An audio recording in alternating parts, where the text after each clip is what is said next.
Thursday night, which meant Ramon would normally be sitting on the couch, beer in hand, brother. He's watching the wrestling matches on TV, and maybe later, if the beer hadn't killed the urge, brother, he might take a spin through the pay-per-view channels and see if there was anything worth... What is this trash? Of course, this is the most salacious novel since Peter Benchley's Jaws, brother. It's a novelization for Cruel Jaws, known in some countries, brother, as Jaws 5, that's right. Is it live? Or is it Memorex? Is it delivery? Or is it DiGiorno, brother? Is it Hulk Hogan? Or is it the foot shorter Hulk Fauxgan, brother? Is it footage from The Last Shark? Or is it footage that Bruno actually shot for Cruel Jaws, brother? It's time to find out. All my Hulkamaniacs, they've been salivating. They've been waiting for my return, brother. And you know when I showed up here in the bathtub, next to the toilet that Andrew himself destroyed, you might have been thinking, oh, we're going full 90s in water. We're going Thunder in Paradise, brother. The greatest TV show ever to grace your screens in that decade. But no, brother, we're going full JAWSPLOITATION. And I just got one question for you. What you gonna do when Bruno takes on your favorite franchise to rip off and make anew? I got my COVID-19 official Cruel Jaws face mask up on my head like a bandana, cause I'm a moron, brother. And there's nothing, even in this shower, that, oh my god, oh, it's a plastic shark with a official Cruel Jaws shark. Oh my, Andre! Remember that time in film school, you just took some explosions from an actual movie to use to up your production value? Yes, friends, we're here at the end of summer, so let's open those legendary and litigious beaches with the creature feature that is Cruel Jaws, known in some countries as, yes, Jaws 5, the one that's even worse yet better than Jaws the Revenge. It might be the most shameless JAWSPLOITATION flick there is. I mean, we got bits and pieces from all the Jaws films in here in one gelatinous mass. In fact, if you thought the presidential debates were bad, just take a shot every time this movie either rips off a plot line, a line of dialogue, a character, or heck, even a shot from one of the Jaws films and see which goes first, your liver or your bank account. Now, JAWSPLOITATION is of course a subgenre of mostly B-movie, budgeted creature features trying to cash in on the success and often just the plot formula of Steven Spielberg's legendary, well, Jaws, hence the name JAWSPLOITATION. Some of the earliest JAWSPLOITATION flicks were Orca the Killer Whale, which had a rather prestigious, uncredited screenwriter, Robert Towne, if you've ever seen, Chinatown or even the first Mission Impossible. There's Mako, there's Joe Dante's Piranha, and anyhow, the genre has lived on and on, so of course, you know the Italian maestro of copy and paste himself, Bruno Mattei, would take a swing.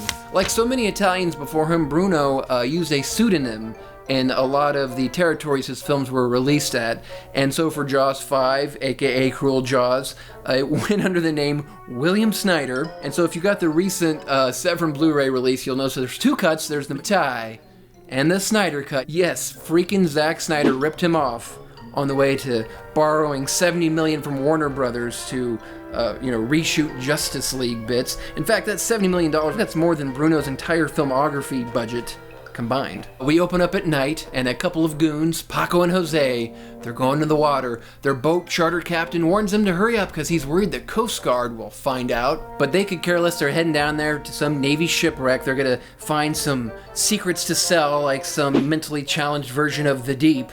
Hey, we got a special guest here on HawkSchlock to help us out with these kind of scenes. We have Quint, the character death counting captain. Are you there, Quint? Y'all know me. No hiding or living.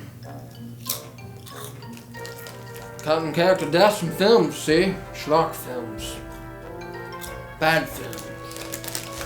So bad they're good films. Yes, that's kind of what I just explained, what you do. Are you gonna do it? Sure thing, I'll count your deaths for you. I ain't gonna do it cheap. I've seen your YouTube views. Yeah. I'll do it for free. But I'll count your deaths. Dressed like an idiot. Talking like Quint. For a bag of chips. Can you just, tell us what happens? You got a couple of goons, Paco, Jose. Sharks knocking in the rocks and other things like some kind of drunk on a Saturday night. I've been there. Sometimes the shark goes away. In this film, he doesn't go away. Anyhow, he kills our two goons, Paco and Jose. Then he heads up, eats the boat captain old man as a chaser. I said that. Between him, Paco, and Jose. Cruel Jaws 3. People 0. John Hughes said that. Okay, thank you, Quint. We got a babe and her boyfriend, and she's unhappy to be taking yet another summer vacation with him. But they're heading to a marine park. Note, not SeaWorld. Sorry, Louis Gossett Jr. We do have dolphins. Maybe it is Cindy and Sandy from Jaws 3D, but more importantly than that, we got Hulk Fauxgan, looking like Hulk Hogan's foot-shorter stunt double from Thunder in Paradise. Now, Hulk Fauxgan owns this little mom-and-pop marine park. Well, just pop, because Mom has died in an accident that also left his daughter in a wheelchair.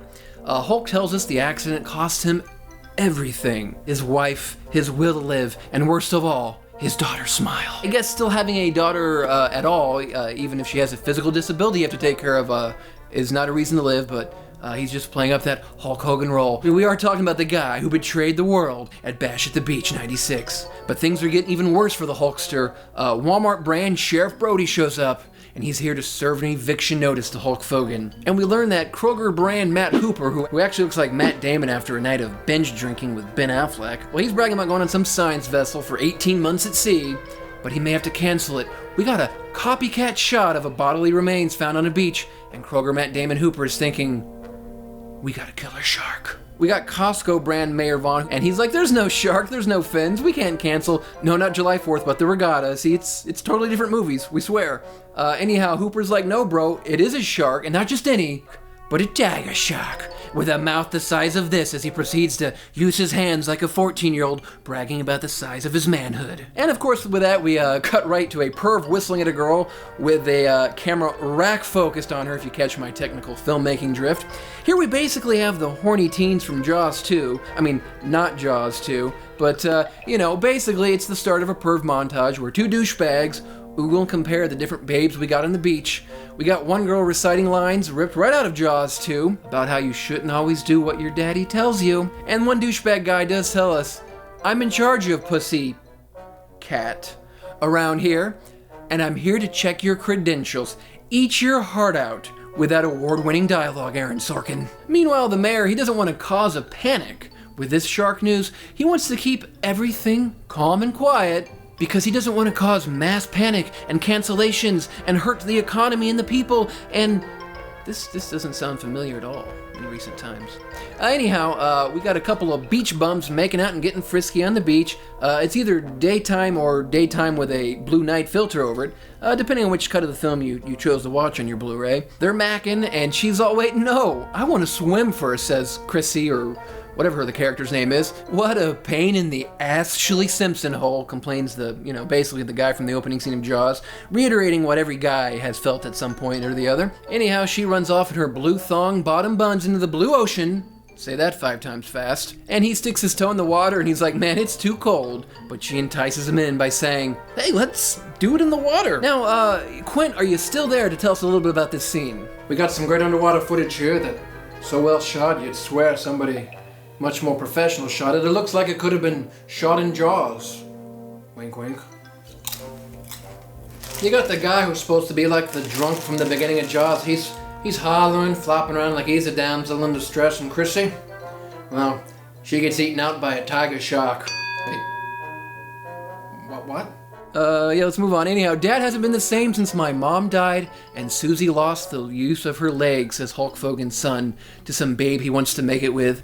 And then the mayor's son, Kroger, Walgreens, brand Patrick Swayze himself shows up with his buddies. They're all dressed like ninjas for some reason. They're pissed because the girl Fauxgan Jr. is being sweet on is his sister. So they beat him up and break into Cindy and Sandy's Not SeaWorld Marine Park.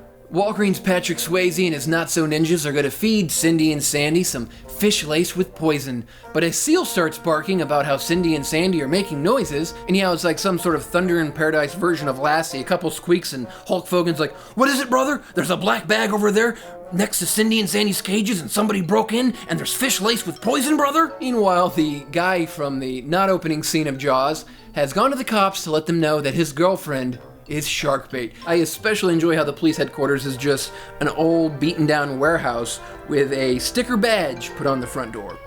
That is upping the production value. Walmart brand Chief Brody meets up with Matt Damon Hooper, who does his best worst Dreyfus impression, if Dreyfus had a mouthful of chips. Anyhow, he tells us sharks are sort of like a locomotive, with a mouthful of butcher knives.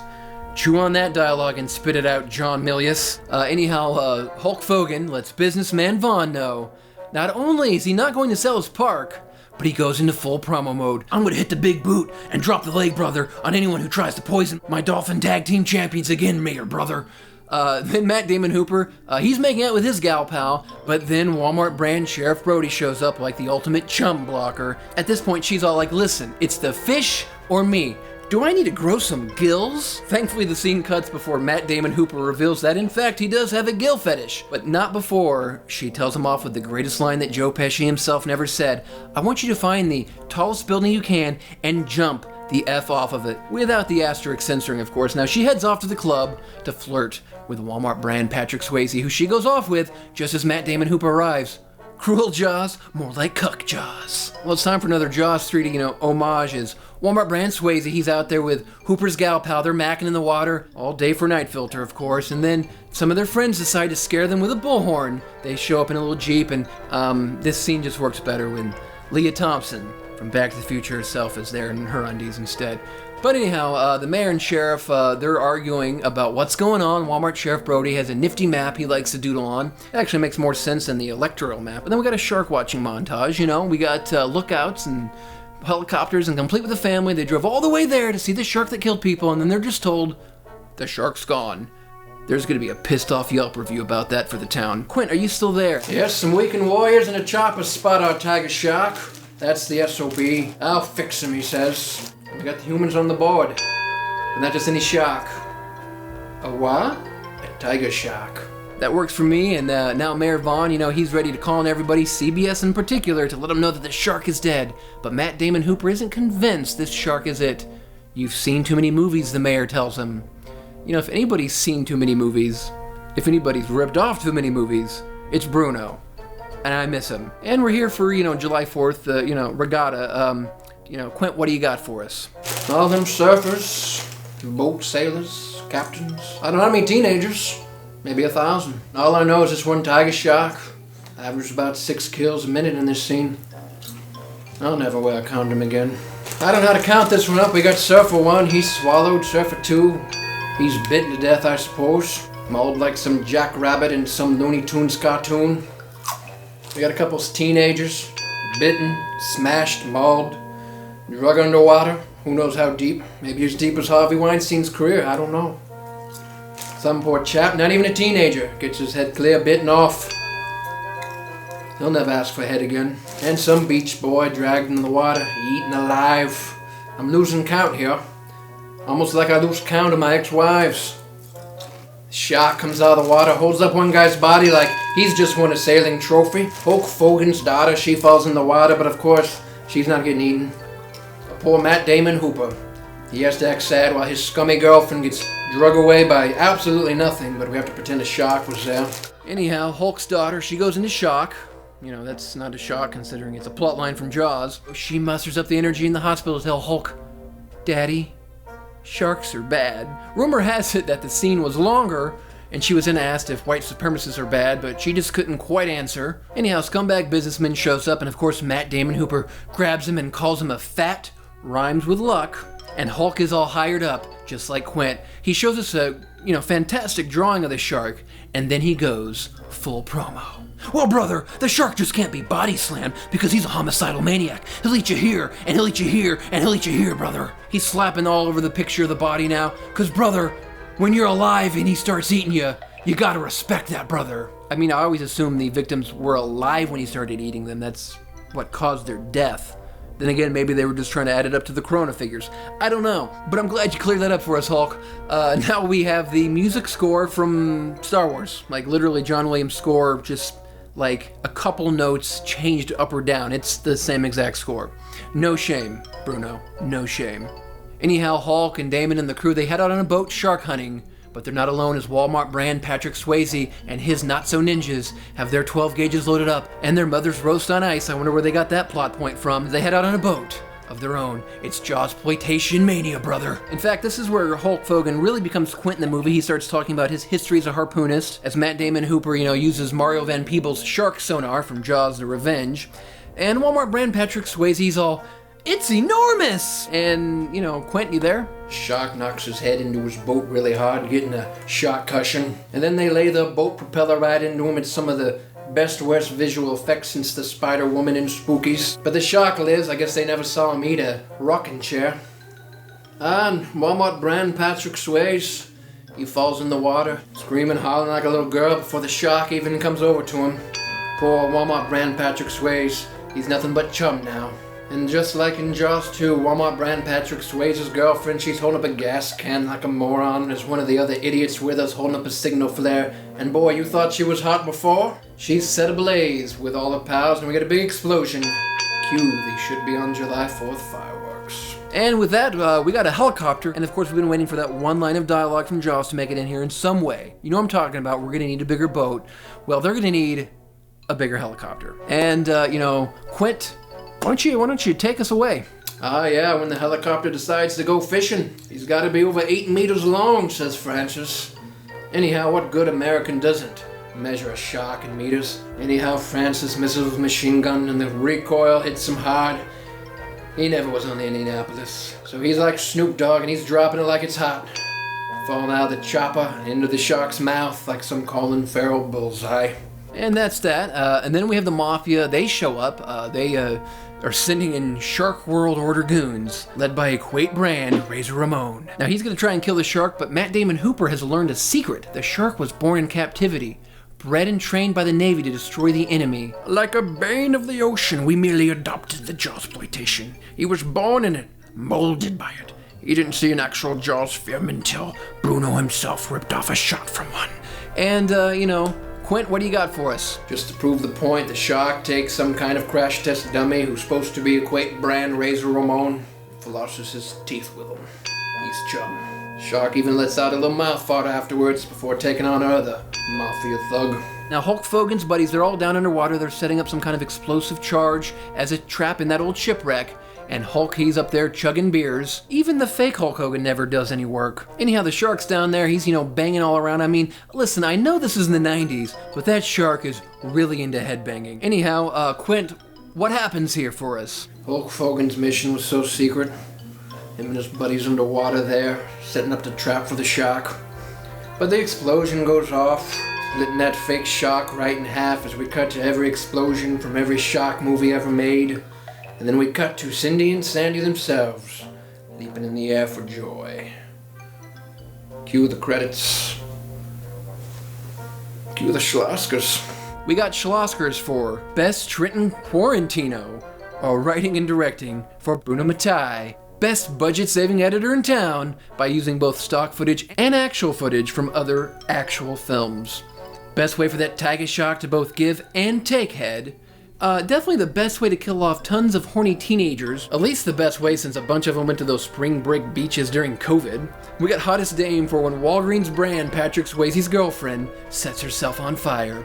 On my Winona Ryder scale of schlock cinema, I'm giving this 3 Winonas. Listen, the film is not good in any way, but it is great in every way you want it to be, much like most of Bruno's films. It's been available in various kind of shoddy releases throughout the years, but this is the way you want to experience Cruel Jaws, aka Jaws 5, whether it's the original cut or the Snyder cut, whichever. You gotta get the Severin video version because it comes highly recommended. I'm literally on the last like 2 lines of this. I love it. Hey, Evie. Oh, wait! No. HawkSchlock